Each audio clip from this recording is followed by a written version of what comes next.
Good morning once again. You are watching Sunrise at Sea, and if you just joined us, you are right in time for our views this morning. What we do here on our views is we get to discuss different issues and our different perspectives towards these issues. And my oh my, don't we have very differing opinions? I'm joined in studio by my colleagues Sarah, Shivan, and Kira. Hi, Sandra. Hi Kira, how are you feeling today?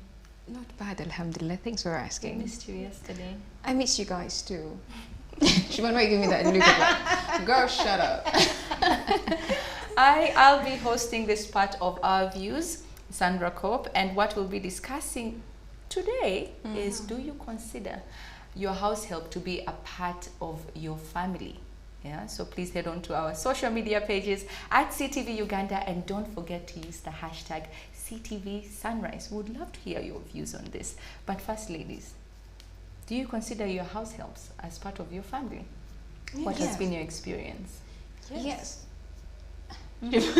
Yes, I do consider, in my family, we do consider households as part of family eventually, you know, because most of the households we've been with them for more than 5 years, 10 years, yeah? So eventually they become part of us. Every meal we eat, they actually all eat together. Yeah, if it's sitting together, we all sit together. So yes, they're part of family. I would say maids become part of family eventually. Sarah, what's your take? Our house helps, the girls, I don't like to use that term, house helps, but anyway, the girls who are sisters at home are our family members, you know, along that there may be distant cousins or, you know, somewhere in the family tree, the ones who have chosen not to, some of them have chosen not to go back to school and just want to take a break because we all know education is tough sometimes. So they're like, no, I want to go. I can opt and go and help Auntie so-and-so at her home. And all the girls that have stayed with us have actually been with us a very long time. I think we've probably had, you know, since I was born, perhaps 3. Wow. Yes, and from when they get much older and want to, you know, progress in life, my parents give them the liberty to do so. You know, some of them have gone back to school. Actually, all of them have gone back to school, have even gotten married, and, you know, even went on to start their own businesses. So, yeah, and now that we are all grown girls at home, we do not have a house help because we are able to clean up for ourselves. But yeah, since I was born, I think they're not more than 4. I think they're just 3, and all of them, we were all treated equally. Yeah. And they were allowed, if they wanted to go back to school, they were allowed to go back to school. They went to school, then came back home, did the chores with the rest of us, by the way. Just because there was somebody who was brought home to clean didn't mean that we did not clean. Yeah. We cleaned equally, just like they did. But yeah, for us, they're literally family. Well, let's see what people had to say on Twitter. And we have complicated boyfriend. Sometimes it really depends on their nature. There are those that really behave so well not to be called family. And some people are just too insecure to the extent that they strictly want service delivery. Interesting. Essential Worker goes on to say, a house helper should be considered as part of the family, especially those who stay around us or with us in the house, and should not be segregated. I totally agree with this, because I, for one, do not subscribe to, you know, when you're cooking and then you have different food for your help at home. Yet it's this person who cooks food for you and your children and everything, but then you expect them to eat something else, something different. I find that so unfair and very wrong, in my opinion. In my opinion, and actually in regard to the question that you asked, I, for one, I subscribe to the thought and strongly believe, first of all, we do not call them house helps in our home. We just call them, you know, auntie and what. Yeah, but yes, they should be part of our families. I mean, it is very important that these people feel loved. You see, here's the thing that people don't get. These house helps, or people that you're calling maids, are the people that are going to stay home with your children. Okay, maybe you do not have children, but hey, guess what? They are the people that cook your meals. Yes. They are the people that make your breakfast. They are the people that probably even reach the extent of washing your underwear or even lay your bed. And then there are the same people that you're mistreating. Do you know that if I decided to poison all of you, you would all die, and I would get away with it, probably run off to another country? So it shows you to the extent to which some of these house helps are actually very important. And it is very important that we treat them with respect, especially when it comes to families where there are children. Because what are you teaching your children? That because someone has come to help us or to clean up, you can just walk over their heads? So you're actually teaching your children manners and respect, that regardless of what social class or status they're in, they ought to be treated with respect. I have grown up in a home where the lady that is with us has been there ever since I was a child. So she has been there my entire life, 24 years, 25 years down the road, she's still with us. So what have we done? She has become a part of our family, to the extent that even when our mom is saying, let's say, buying us toiletries as ladies, she will ask her, Annette, what do you want? We have grown so fond of her that even her little child now stays with us. But you see, when you treat someone like that, they will have no reason to treat you unfairly, or they will probably have no reason to treat your children unfairly. Why? Because you've treated them with respect, you have valued them, so why then would they develop a bad heart towards you? So I think it is very important that we get to understand that when it comes to house helps, they are very important and they should be treated as such, because they are human beings just like you and I. The only difference is that the tables turned and they were not able to be employed as fast as you. So for me, in my case, when it comes to house helps, I am very passionate about it, because the lady that looked after me ever since I was young actually still stays at home with us, and she has become a great inspiration in my life. So it's very fundamental. Sarah. This is what me teacher, me. So this is first of all, number one, house cleaning is a profession of its own. Let's not look at it like they're doing us a favor or we're doing them a favor by, hiring them. Number two, people who have that distinct and draw the boundaries between you being a house help and you being a part of the family have every right to do so, because I'm hiring you to come and work. I'm not hiring you to be the extended member of my family. That's not why you're here. You're here to do your job. And in some homes, some people may choose to, bring them in and treat them like the rest of the other children on top of paying them. Others are like, I'm paying you, I'm giving you a monthly salary. That was your price, you agreed on it, but you still want me to buy you clothes. When I buy my kids clothes, make it make sense. You're here to do a job. Yeah. Do you understand? And that is how I was having a chat with a lady, by the way, randomly, about a week ago.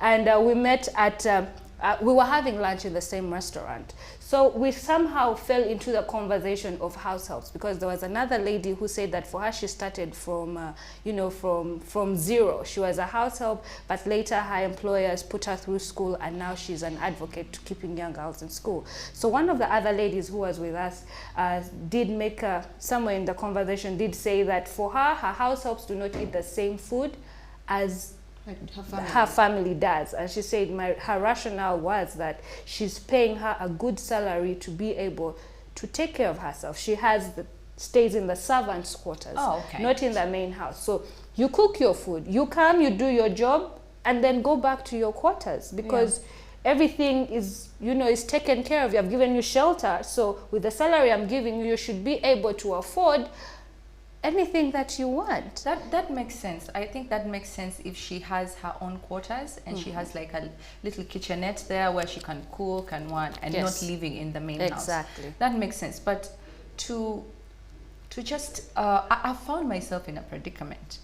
Because like what you're saying, Sarah, you're paying this person to give you a service. Yes. And from Shivan's point of view, like, this person has become part of family, and I think there's so much bloodlines sometimes, because when she comes, she or he, when they come through, they're first doing their duties and everything and then sometimes as months go along, they become too familiar. And the saying, familiarity breeds contempt. Exactly. So sometimes the bloodlines, disrespect comes through, and this and that. And you know, for me, like, you need to check disrespect at the door so that it doesn't show up again. Yes. I don't operate like that, you know. So it's always like a catch-22, especially for moms in a home, because Yes. you don't know exactly, should I be a bit friendly, or maybe they start to think like, you know what, no, I don't have to do that, or I don't have to do that, and that really becomes a problem.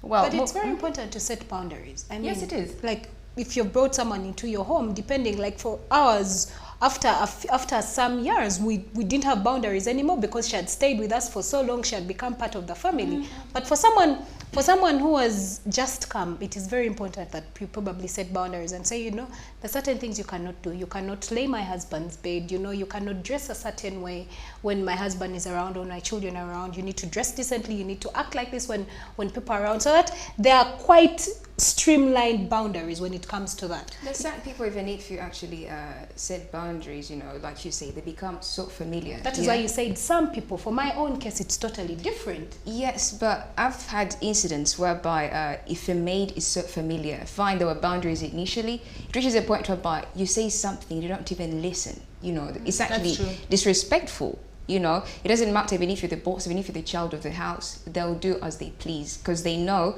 they have the boss in their, should I say, in the palm of their hand. Like literally what I tell you is what you believe. You won't believe what the kids want because you think you've created this trust or bond between you and the house help.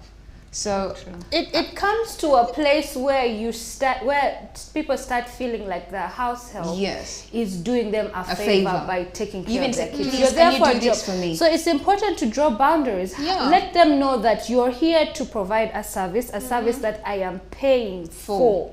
Okay, and on the other hand, you're supposed to reciprocate and do what it is that you're supposed to be told. Then when things like that start happening, when they start getting, you know, really very stubborn and not listening and starting to get comfortable, it's because you're now trying to buy their affection by giving them gifts, by asking them to come and watch TV with you, by asking them to come and sit on the dining table. Or now she feels like, oh, now I'm in the home. I'm in the home. So I don't I think have a right. No, it is the case. It's a bit different, you see. It's a bit, yes, that is how they get stubborn, but not everyone is like that. There are actually people that are generally good, like they're genuinely good. Because I have had people in my life and the different families I have visited where they have house helps. These people actually know they're here to work, but even when they sit on the same dining table, even when they eat the same food, even when they're doing shopping and you take her along for shopping, it doesn't change the way they respect you or the way they feel. So again, it goes back to the type of people that you have employed into your home. The thing. But to say that I'm not going to do this because then you're going to grow wings. I don't think that's Siobhan, I'm not disputing your experience because you definitely have had a great house help in your home. Absolutely, that's beautiful. But for the majority of people who have suffered with house helps, and the numbers outweigh the good ones. Yeah, that's true. That is why there are few good ones. So that is why and we're not disputing that, but we're talking about why the ones who go rogue. You know, because you have now started to like cradle them or cuddle them because you feel like they're doing you a favor by keeping your home. And now we find ourselves overcompensating. Like, okay, now if she leaves, now I say, okay, now if she leaves, where am I going to get another one from? So you're going to start, settling for that kavuyo, if I may say. Well, I guess let's look at the rules of engagement with our house helps. In our homes, and we are looking at 8 ways to build a better relationship with your house help, setting those boundaries like what you were saying, Shiban. Make him or her feel comfortable. They have to feel comfortable, like what you were saying, Sarah, if they have their quarters and they have their own personal space where they can cook and just go and unwind. That is very, very, very good for them, but of course not everyone has this, so just giving them some me time is quite good, and just showing them what they're supposed to do, especially if they're ladies. That time comes and you show them like what you're supposed to do so that they are comfortable. It's very, very important. And tell him or her your expectations. This is very, very important. What's the job description? What do you expect of them? Because they just can't come in and you expect them to know what they are supposed to do. Like every home has a different culture and a different way in which they do things. So you're supposed to show them so that they can know, yeah, and then you're both happy. And then lead by example. I think this speaks for itself. Yes. Because you cannot demand what you cannot give. Yeah, in a sense, it just sets the pace, and there's a balance in the home. And encourage him or her to communicate with you. Now, me personally, I used to have a problem with this, because most of the ladies I would have, and even like friends of mine, they would not know how to communicate, because different people communicate differently. Yes. Yeah, it's not just oral communication, body language and this and that. So you're supposed to read the room, yeah. And if you learn how to communicate with each other, then I think you will hardly have any problems, because you get to understand each other, what ticks you off, what they don't like, and this is quite important. And then respect his or her privacy. Yeah, I think this is self-explanatory. Yeah. Privacy is very, very important. Don't go Snooping around their stuff. You don't want them to snoop around your stuff, so don't go snooping around their stuff as well. Yeah, and reward him or her. This, I think, is quite good for things like birthdays, if you can, and maybe once in a while making them a meal. I love to do that. I love to teach my meals that I love to cook. And it's quite nice, so they can relax, especially like on a Sunday or a Saturday when I'm at home. Let them take a breather, or even like a day off. Maybe she wants to go and do her hair or what. So you just stay home with the kids, watch TV, and let her go and just, decompress. It's not easy being with kids the whole week. True. Yeah, and then involve him or her in family outings. This is very important, because imagine being at home the whole week, and then you get to go somewhere like on Sunday and you leave them at home. Like, they also need interaction and to be out there. Yeah.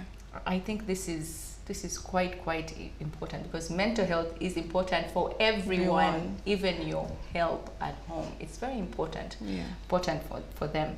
And I think what you were saying, Sarah, like looking at them as maids or help, I think it's politically incorrect. Yeah, because we can call it housekeepers. It's more housekeeper, my nanny, my gardener. Yes, that's much better than calling them a maid or, But I'd like to ask, when people are hiring, like a housekeeper or a nanny, they subject them to mandatory medical checkups. Yes. What's your take on this? Absolutely, I agree. I think it's very important, because some of them, the ones that are hired, are many of them, a good number of them come from impoverished backgrounds, and they may not even know their own medical history, or may have never even been subjected to a medical test before, because they don't know.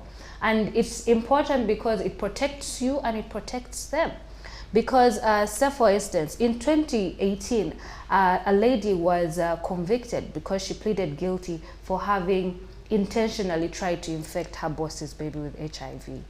So she cut her hand and then rubbed her blood on the child's wound. So it's important to protect yourself and protect them. And also you protect you protect yourself also in a way that in case they contract a disease while they are working for you, you do not get yourself in trouble, or you don't get sued. What if they contracted, say, COVID and wanted to sue you, or contracted hepatitis or HIV in the household, and then wanted to sue you and say that I did not come with this disease, or they come with it and then they say, I did not come with this disease, I got it when I was here. So it's important for you to know. And of course, when you find out as the employer, at least have the decency and courtesy to keep it confidential, and also let them know. And also you have to have a conversation with them and explain to them why it's important that they need to know their medical history, if they have any diseases, or if there's any risk of contracting one.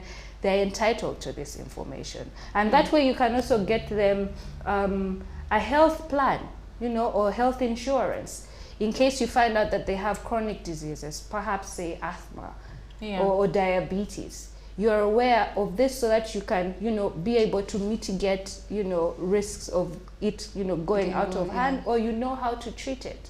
Instead of going when they fall sick, and then now you're going in circles doing a bunch of other, tests, and yet you could have from the beginning found out the medical history and know how to handle it. So I think it's very important.